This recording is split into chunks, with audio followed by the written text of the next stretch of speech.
Welcome to Power CEOs, the truth behind the business. I'm Jen Gaudet, your fearless host, entrepreneur, investor, and business strategist. Why are we here? Because I believe that iron sharpens iron. And when we bring industry leaders, industry disruptors, those who have been there and done that, to share what's working in business and perhaps even what's not, we are all able to learn and grow. As a result, our businesses grow, and the ripple effect impacts not only ourselves, our teams, and their families, but also our communities and our world. Today, you're in for a treat because we're going to talk about something every entrepreneur wants, but few intentionally build: wealth. I'm not talking about revenue, commissions, and cash flow. I'm talking about real wealth. My guest today, Amy Lippincott, has built an impressive ecosystem that spans real estate, investing, franchise ownership, commercial real estate, mortgage partnerships, and the list goes on. What fascinates me most is Amy is always asking one question: what's next? Amy, welcome to the show. Thank you so much. I'm so excited to be here. I'm really excited to have this conversation because, seriously, what's next? When did your thinking shift from earning money and building that business and focusing on the cash flow and the revenue to truly building ownership and something that generates wealth for you and your family? Well, I tend to get bored quickly. And so just doing the commission thing over and over and over, after a while, it became to watching other people do it and thinking, I can do that also. And so deciding what was the next step for us was key for sure. And so what sparked your obsession with what's next? Because when we talked, you maybe asked that, you said that probably 5-6 times the first conversation that we had. So what sparked that what's next obsession? What really is it that drives you?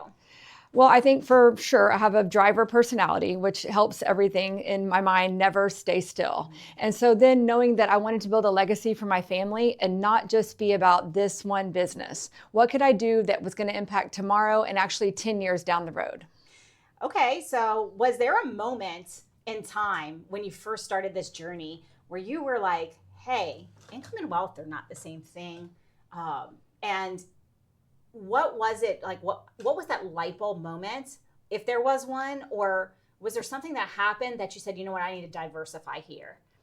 So real estate's a big, big name, right? There's lots of facets to real estate. And so then deciding what did I want to add to our portfolio next? And then most importantly, what could I do with my team together was really, really important to me.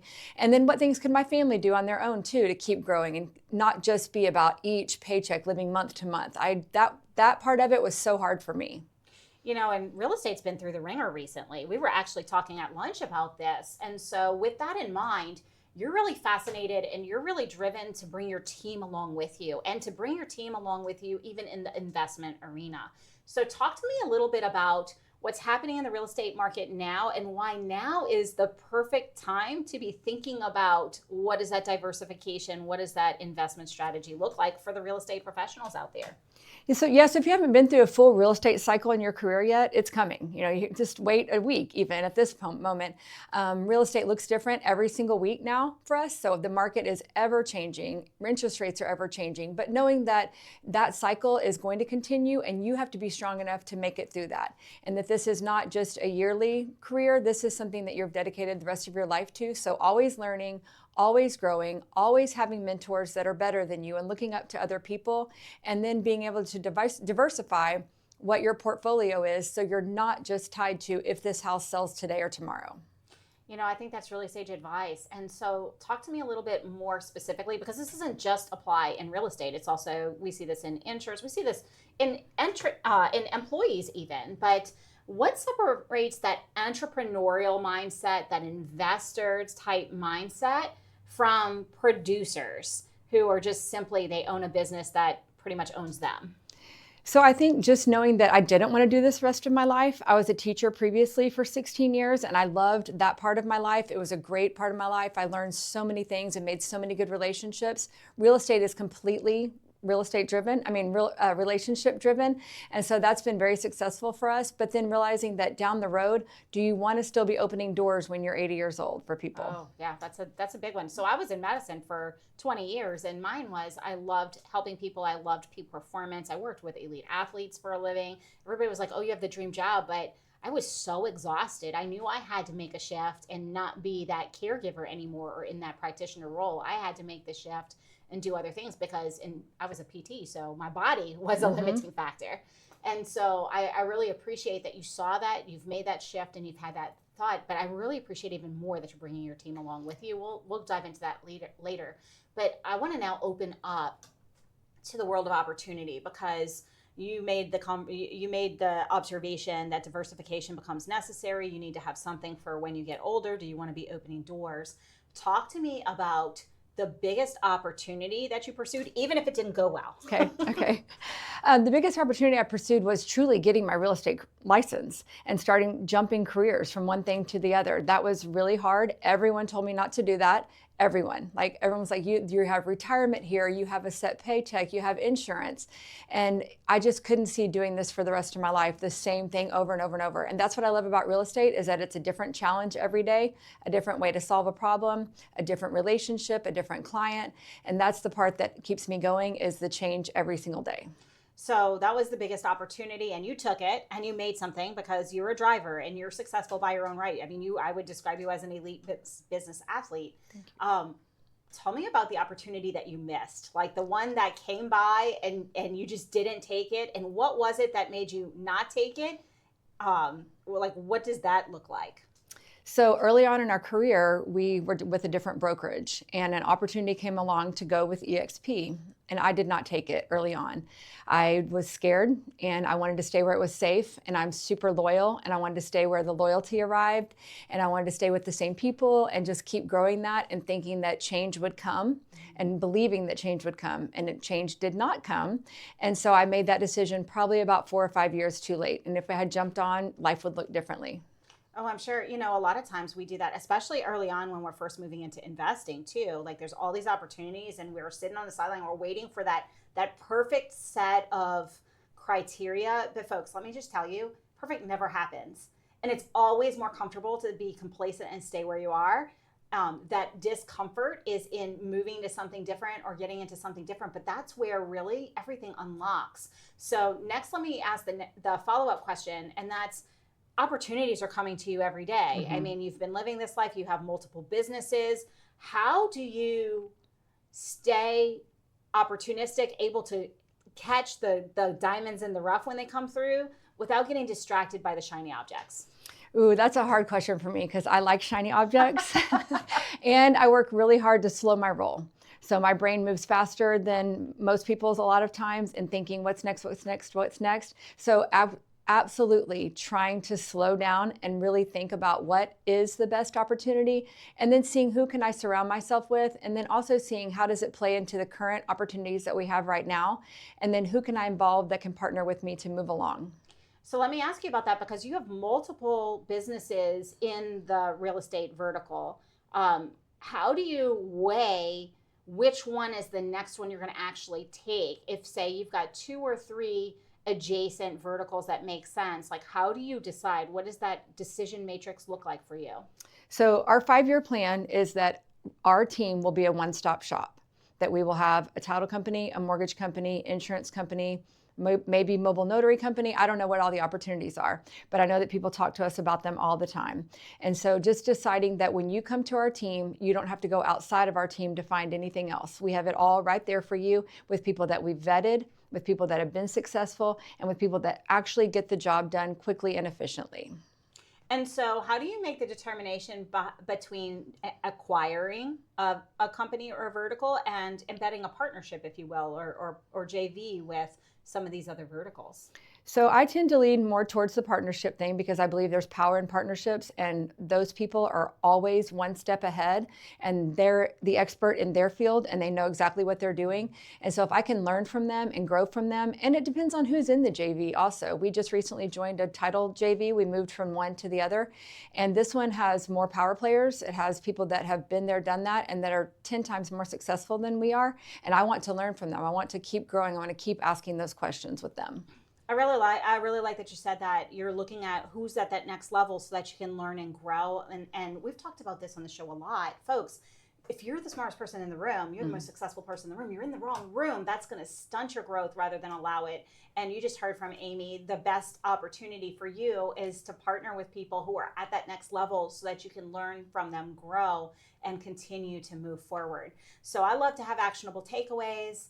I think from this conversation so far, I want you to think about this. Ask yourself, if I stopped working tomorrow, what is going to continue to generate value for me in my business? And if your answer is very little, that's where you want to focus. Focus on how can I build something that isn't reliant upon me and myself in the day-to-day to continue to grow. Because the reality is the goal isn't to build a business that depends on you. That's just a fancy word for a job. The goal is to build assets that create value whether or not you're there. Folks, if you're loving the content, join our Power CEOs Facebook group. Follow me on LinkedIn. Let me know. Let me hear what your questions are. But we do have to take a brief break. And coming up next, Amy has built businesses from scratch. She's bought into existing systems. Which creates more wealth, buying business or building one? The answer might surprise you after these messages.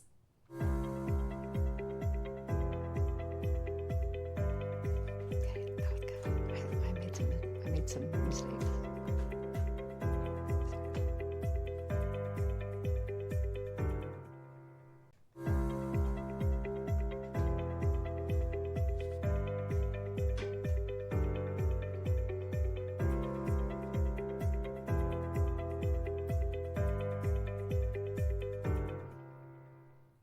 Welcome back to Power CEOs, the truth behind the business. Folks, entrepreneurs love starting things. Investors love buying things. The wealthiest people often know when to do both. One of the biggest decisions that entrepreneurs face is whether to build from zero or acquire something that's already working. Amy, you've done both. You've built businesses, you've invested in businesses, you've acquired opportunities. Let's talk about the realities nobody discusses. Looking back, what are the advantages of buying? You bought into franchise, for example, versus building like you did in real estate. So buying into a franchise, there's a set of rules that's already there for you, established. There's people who've gone before you and been successful, but you still have to blaze your own trail. You're still in your own area, you're still in your own location, you're still right where you need to be, and you've chosen all of that for yourself, even if with the franchise. And so those things, the marketing that goes along with that, the working hard and developing your own clientele, the getting people in the door, that's still all up to you. But the franchise name, hopefully that you're buying into, has some value, which has been very helpful for us with our HTO. So let me ask you, what attracted you to HTO, and did you look at other opportunities in addition to this one? And what was it that was the differentiator that said, you know what, these people have it together, they have exactly what I need, and I know I'm going to be successful with this? So we did. We had actually gone about 3 rounds into Chick-fil-A, and then they wanted us to sell my real estate business and have it just be a women-owned Chick-fil-A. And no way in the world was I selling my real estate business because that was my love. But then we started just looking around at different things and different opportunities, different brands, what they meant. We went to a HTO in Lubbock, Texas, and we were at a horse show and walked in, and the atmosphere was friendly. The young people were there that were wonderful. And we really thought that that was an opportunity to not only grow our wealth and grow our family, but grow young people. And so that's been really exciting to have that opportunity with our family also. But that is what spurred us to call. And when my husband called, they were like, oh, your wife called 3 years ago about this. I'd totally forgotten that I had done that. He called and he's like, did you really call them? I was like, oh yeah, I totally did. But at that time it wasn't, we were in the middle of Chick-fil-A stuff. So that didn't work out, but it's been a great opportunity for us. Well, I just want to highlight what she just said, folks. Like, she had called 3 years prior, but it wasn't the right time because she had made the decision to go forward with the Chick-fil-A process. But the timing, the opportunity was still there when it was right for them, when they were ready for it and it was the right move for them. So a lot of times entrepreneurs, and Amy, maybe you see this too, like we get shiny object syndrome. We're afraid we're going to miss out. Or we're afraid if we don't take this opportunity, even if it's not the right opportunity for us exactly right now, that we're going to never have that chance again. So you just went through that. You went through that because you made the call, and then you went down the road and didn't even end up with Chick-fil-A. And then you guys found that opportunity later, and you're mentoring your team.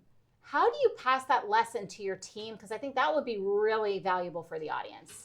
To my real estate team? Yes, so that they don't necessarily go for the opportunity that's not perfect for them at the moment.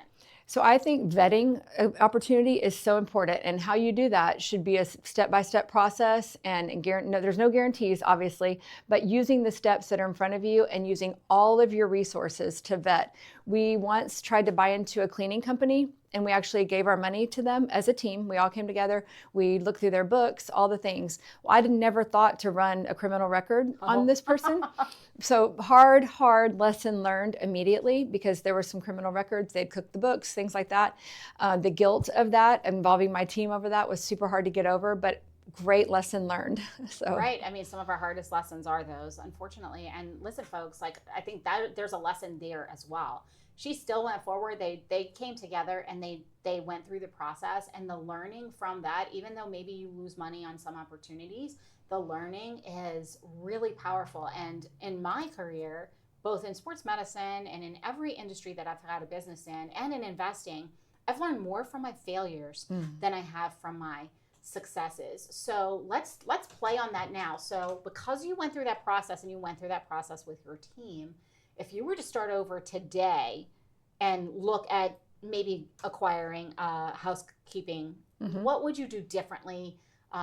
How would you do this differently? Would you start it from scratch? Would you build it? Would you buy it? And what would you do differently with your team? I think I would buy it again, because I don't know that business very well. It's not my area of expertise. I would hire a business mentor to help me look through the books and to know more what I'm talking about, since going through P&Ls is not my specialty. I do it, but it's not my area of expertise. And so I would make sure that I had surrounded myself with people who knew exactly what they were looking at. I would obviously run criminal backgrounds, which, lesson learned on that. But just making sure that all the right steps are in place, and that I'm surrounding myself with everybody who sits at my table is the smartest person in the room. That's fantastic. And I think it's sage advice. And so let's talk about the hidden challenges of buying a business, because you bought a franchise, and I don't want anybody to think that buying a business is without challenges, because that's absolutely not the case. So what are the hidden challenges of buying in a business as opposed to building one? So I think I can talk about that from both ways. On the real estate end, in our first JV with our title company, it was making sure that I thought everyone would want to perform their best as a part of the JV. And I was shocked to learn that not everybody does. Some people just want to skate, and some people just want to, relax and not do all the hard work. And so that was very surprising to me, that we're all not there for the same common cause and to all make the most money. So that was hard in that one. But in the franchise, I think the hardest part about that is that there are rules in place. And I understand that there are rules in place for a reason. And sometimes we don't understand the reasons. Like with HTO, we have some social media issues that we want more control of our social media, and they're not into that yet. And so hopefully we'll grow towards that. But at the time, I have to understand the reasoning behind why the rules were made. Yeah, and entrepreneurs, like, for the record, we're not meant to follow rules. We're entrepreneurs because we make the rules so that we can break the rules as we grow. So talk to me about the hidden challenges of building a business. What are the things that you wish somebody would have told you before you built your first business? Oof, that's a hard one. For sure, I wish that I had known to slow down, like I mentioned before. I wish that I had learned to surround myself with bigger and better people. I wish that I had had not just a 3-year plan, but a 5-year and a 10-year plan. I've learned to plan way more in advance. I wish that I had learned that when you go to a convention and you learn all these great new fancy things, you don't have to implement them all tomorrow. So I do have a person on my team who always is regulating me, like, slow down, we're going to do one thing at a time, which I'm so appreciative of. I've also learned that not everyone has to be just like you, that you do need people that are not drivers. If everyone is like you and everyone has this personality that's go, go, go, go, go, you're going to go way too fast and you're not going to succeed. So learning from everybody's strengths and weaknesses is key. And making sure that team has every weakness covered as well. I think that's really powerful. So I'm going to talk a little bit about HTO for a moment, if we can. So most franchise owners only own the franchise company or the operating company. But you own the operating company, you own the land and the building on the land. How does that change the economics of the deal when you're evaluating the deal? So it meant that we had to put a lot more money into it, obviously. But I could not picture at this moment, we may do it differently next time, but I could not picture building, say, $1 million building on someone else's land, and then they now owned our building. That was really hard for me as a real estate professional to digest.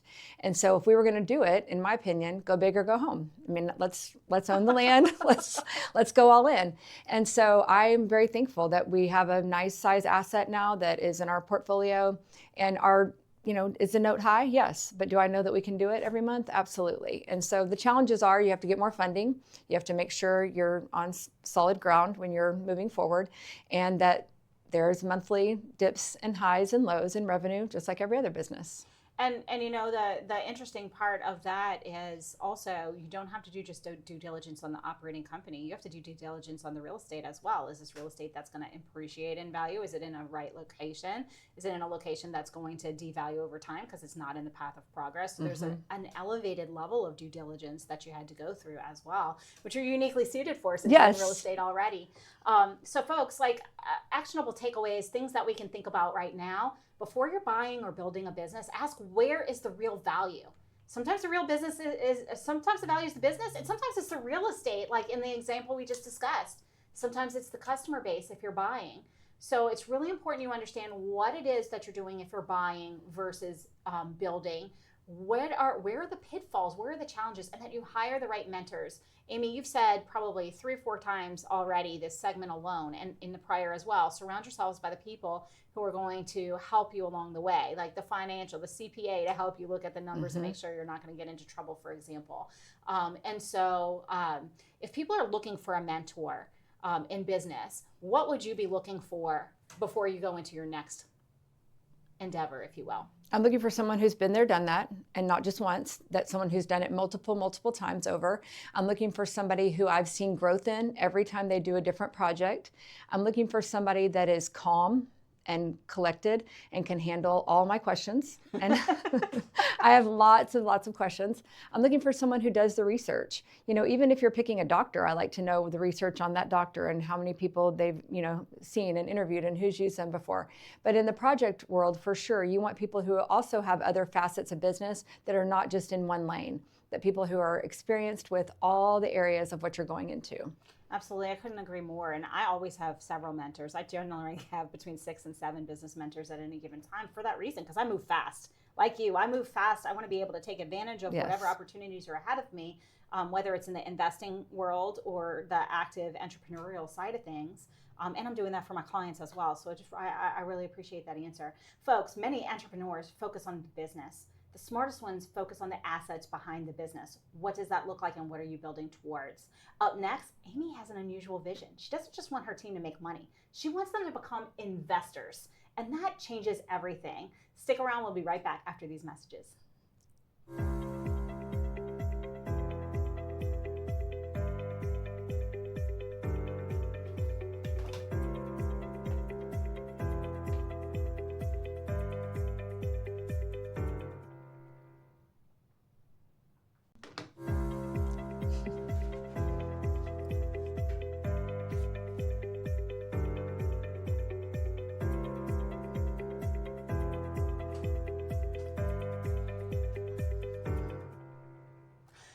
What if the greatest thing you could give your team isn't a raise? What if it's a pathway to ownership? Most leaders focus on helping people to earn more. Very few focus on helping people build wealth. I'm here with Amy Lippincott, and we've been talking about business, buy versus build. What are the challenges? What are the learnings? And how to sort and sift through opportunities. But Amy, you've talked about helping your team invest together and help them think differently about money. What is it that drove that vision? Where did that vision come from? Well, so first of all, I developed a team much differently than most people. Everyone says, don't hire your friends, don't work with family. And so I have only added, usually, people that are my friends or were clients and then become agents on our team. Not always, over the years, 15, 16 years, things have changed a little bit where we've added some different people, but more than likely, they're someone I've known in the past and known their work ethic, known their drive, things like that. So it's always been very successful for us in that manner.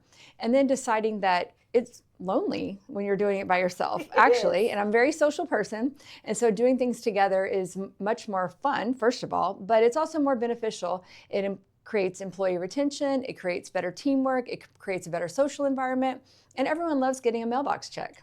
That's absolutely right. I like mailbox money. Yes. So talk to me a little bit about financial literacy, because when we're hiring, whether we're hiring friends and family and past clients, or we're hiring people we don't know, financial literacy is something that is critical for not only for moving into the investment mindset, but for our teams, so that we're helping them truly to grow and realize their dreams and their goals. So why is financial literacy important, and where are the key areas that you have found mentoring them in this arena to be the biggest bang for your buck, if you will? So a lot of people come into real estate and think, I'm going to have a closing tomorrow and make 10 grand, or I'm going to make $100,000 this very first year I do it. It's hard. It's a hard business to grow.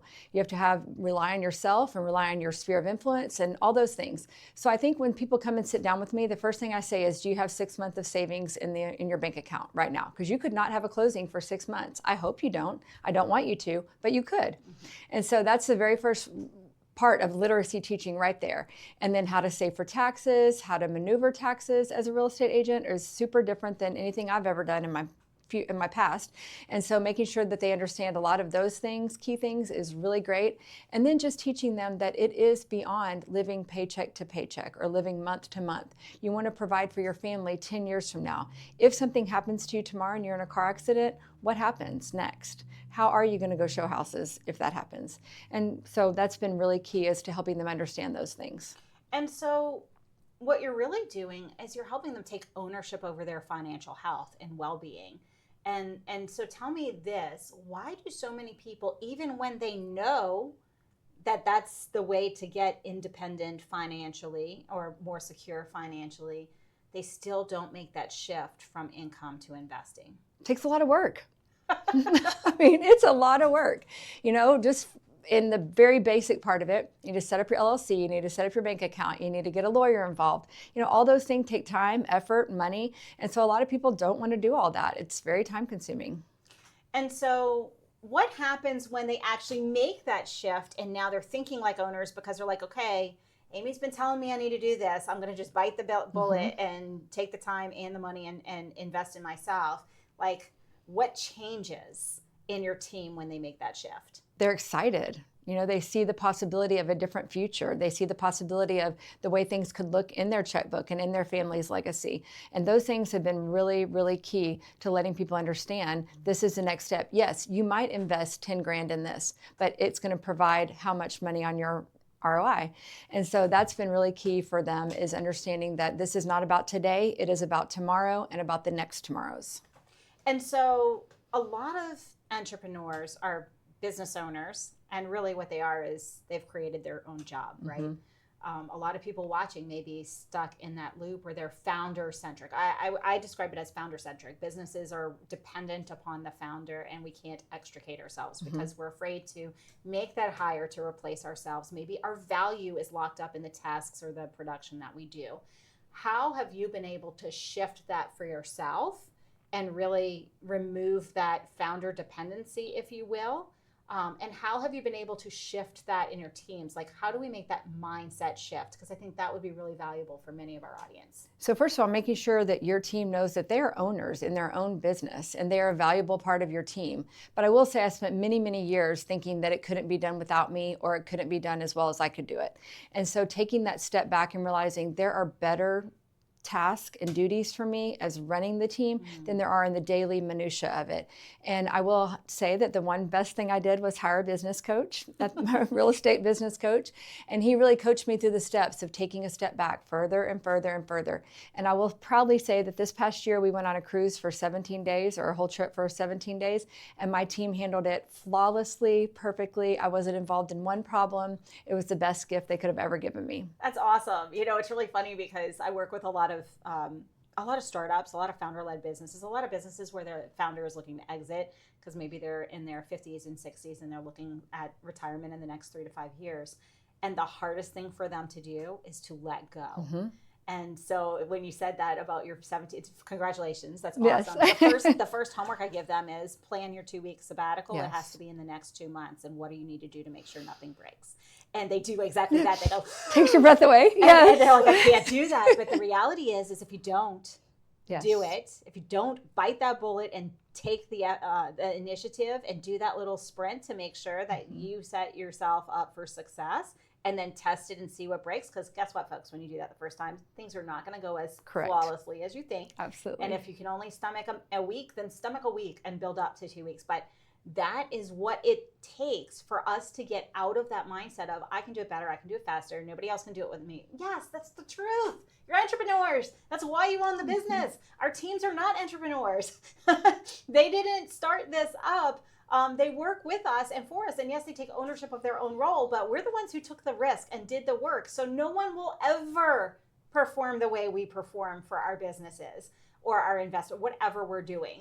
But 75% is good enough, because what does that free up for you so you could do the higher value tasks? So thank you for sharing that. It's really important. But that mindset, I just really wanted to drive home. It is so important for us as founders to let go.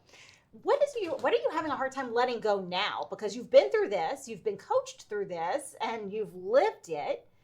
What are you having a hard time letting go right now?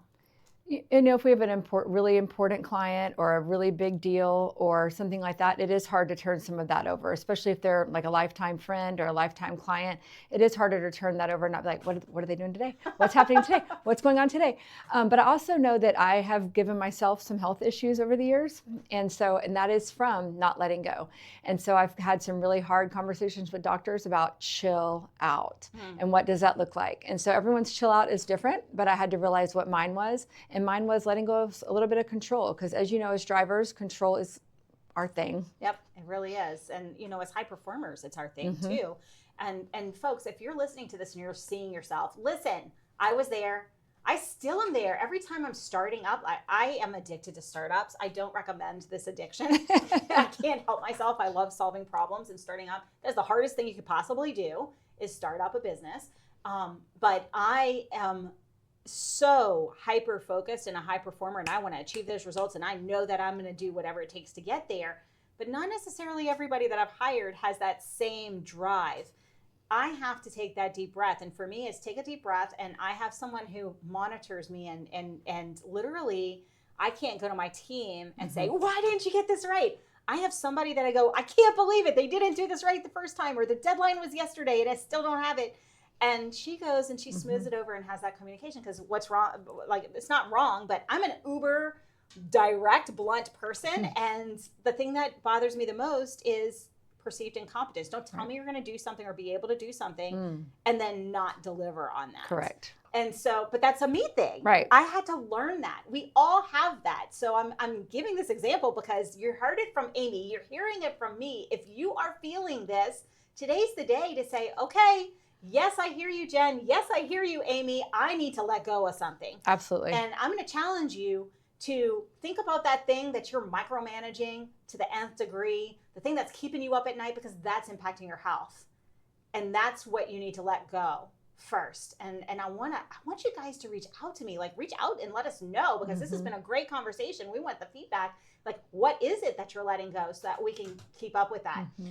So Amy, let's go to your team, and you've invested in your team. What is the best investment you made in your team so far? I think just time, giving them time of my own, and then teaching them how to grow themselves, teaching them how to have goals, set goals. What is the next goal? What do you want more of? What do you want to do better?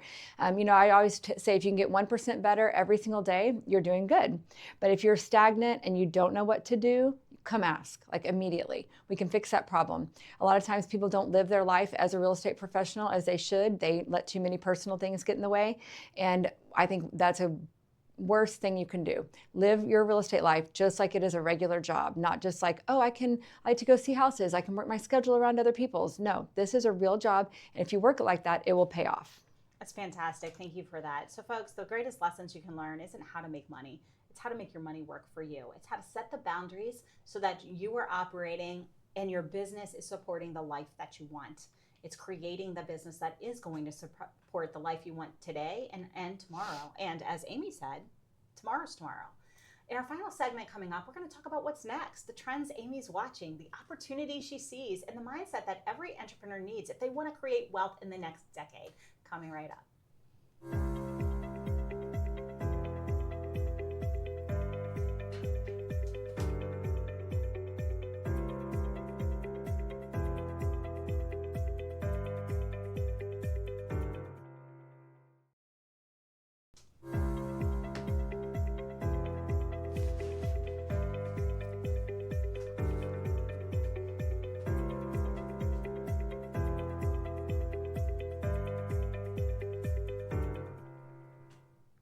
Welcome back to Power CEOs, the truth behind the business. I'm Jen Gaudet, and I'm here with Amy Lippincott.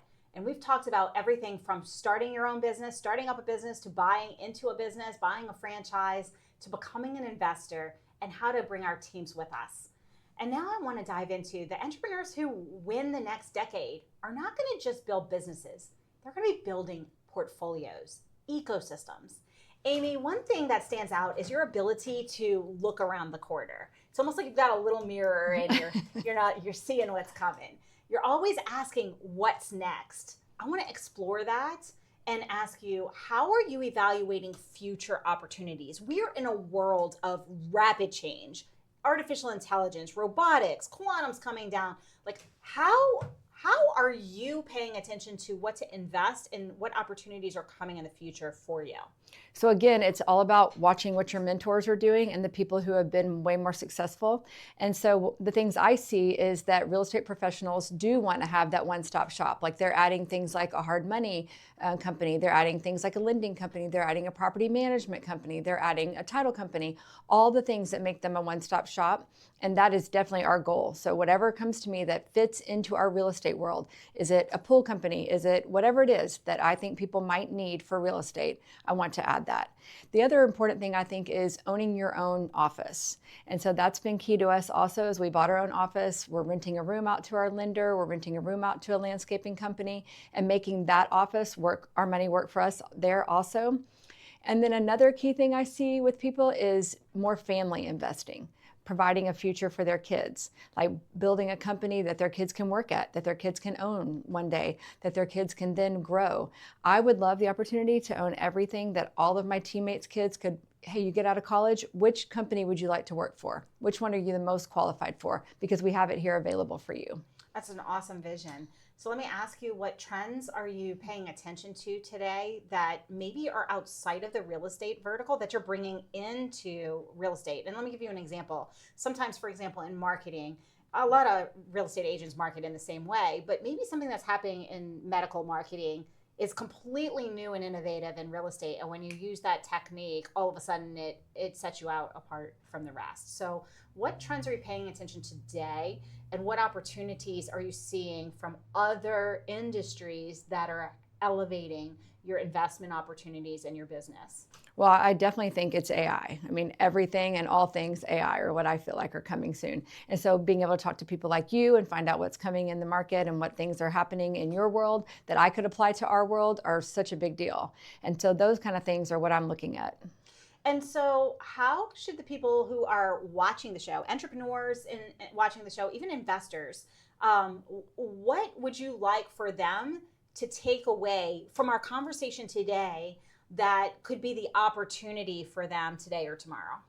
I think be bold and trust yourself and find some, like we said multiple times, find some good mentors, but also be looking at things that fit your lifestyle. Like don't go buy, a veterinarian business if you don't care anything about animals, but find something that's also passionate for you. Like I can sell tea all day long because I love our tea and I love our shirts and I love all the things surrounded by that. And I love the environment and I love the community that built that. So find things too, if you're going to be involved in it. If you're going to be an outside investor, sure, just invest in where the numbers are. But if you're going to be involved in it, it needs to be something that you also feel passionate about. Oh, I agree. And actually, it's funny because I did the invest in other things, and I have actually shifted my investment to what do I know and what am I passionate about moving forward, because I'm an active investor in some of the companies, which means I'm strategic for them. So who in my network, I look at opportunities, I go, okay, if I'm going to give you money and I'm going to write a check, how am I mitigating the risk? And if I have enough connections to make my money back,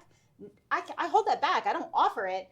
But if worst case scenario happens, I could pull on my relationships and make this happen to protect my investment. Like, I look at it from that perspective. So of course, I'm in the medical and the technical heavier than anything else because I come from medicine. I'm in AI. So like, I'm looking at it from how do I protect my investment differently today? And I didn't even think about that 5-10 years ago. Right. So I think it's really interesting. And so the next question I have for you is, what opportunities do you see coming around the corner? And you kind of touched on AI, but are there any others that are really exciting to you in your vertical? So for me, I think because the age of my children is how to teach them now how to do this. So for example, when my son went to college, we helped him buy a home there, and then we put renters in there that were his football friends, and then we taught him how to collect rent, how to be a property manager, how to have a bank account, how to do all of those things. And then we sold the house, bought used a 1031 exchange to then buy another one here. So all of those things we're teaching him to do too. So teaching the next generation how to be involved in this and to do it from a much younger age. I didn't start doing all this until I was 45 years old. Too late. I mean, we're making it work. It's never too late.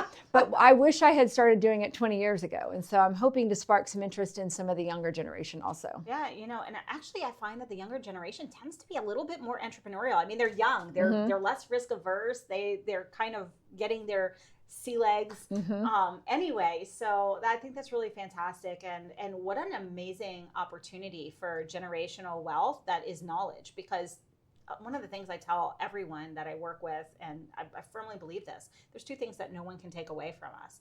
It's our knowledge and it's our integrity. And so even if everything collapsed and I have to start over from scratch tomorrow, I still have my knowledge and I still have my integrity. Amen. And so I think that's really fantastic that you're teaching the kids that and the younger generation.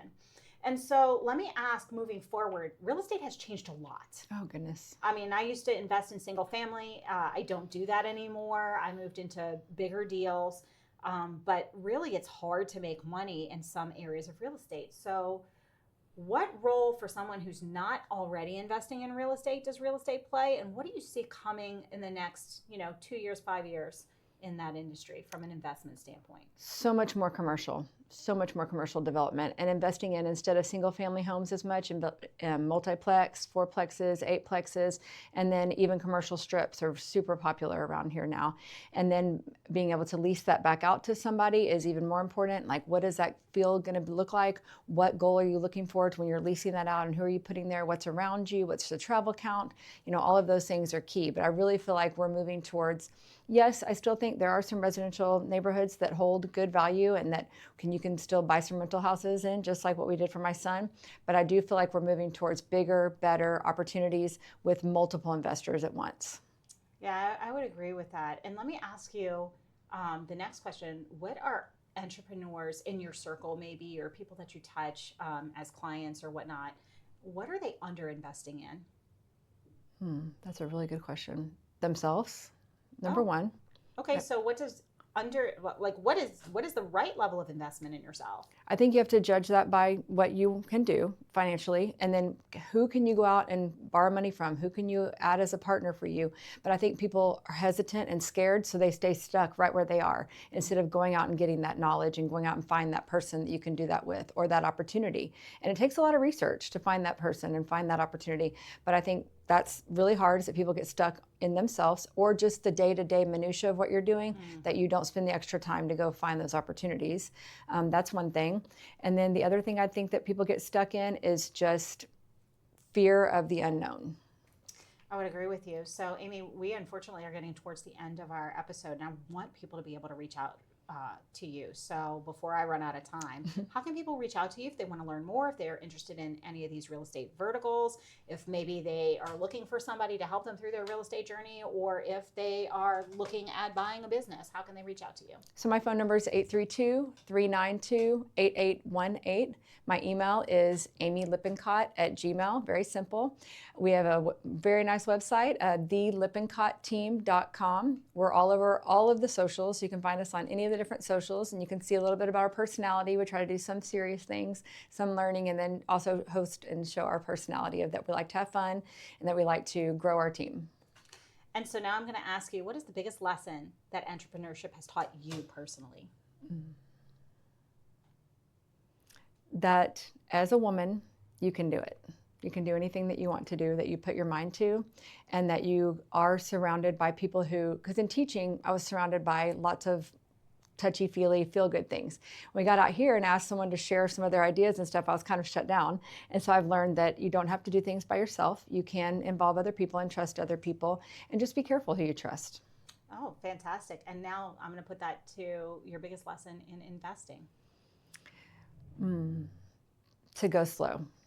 To go slow and to be sure of what you're investing in as much as you possibly can, and then to do the work to research and make sure that you know what you're doing. Yeah, and get the right people to help you along the way too. Absolutely. Thank you so much. So folks, this has been so amazing. Thank you for your expertise. We have some great takeaways. Ask yourself, what asset am I building? Not what income am I generating? Amy, this has been a fascinating conversation because underneath the real estate, the franchises, the investments, and the partnerships is a much bigger lesson. The entrepreneurs who create lasting wealth stop thinking transactionally. They stop asking, what can I earn, and start asking, what can I own? They move from producer to owner, from owner to investor, and eventually from investor to opportunity creator, which is what you just heard today on this show. That's where your wealth compounds. It's where freedom lives, and it's where the next chapter begins. Thank you so much for being here, Amy. I really appreciate your expertise. Thank you so much for having me. Absolutely. Make sure you reach out to Amy and the Lippincott team for any of your needs. And for everyone watching, make sure you connect with me on LinkedIn. Give me feedback. Let me know what it is you want to hear and what questions you have. Join the Power CEOs Facebook group, because the truth behind the business is this: success creates income, ownership creates wealth. We have just talked about that today. And the reality is, if you're just listening and you're not taking action, you're not going to go anywhere. The magic is in the integration and the implementation. So pick one thing you heard today and take action right now, not tomorrow, not next week, but right now, so that momentum can carry you forward and leave you a little bit further ahead than you were before you started this show. Unfortunately, all good things come to an end, including this show. But the good news is we'll be here same time, same station next week. So until then, win today, win this week, and we'll see you next time.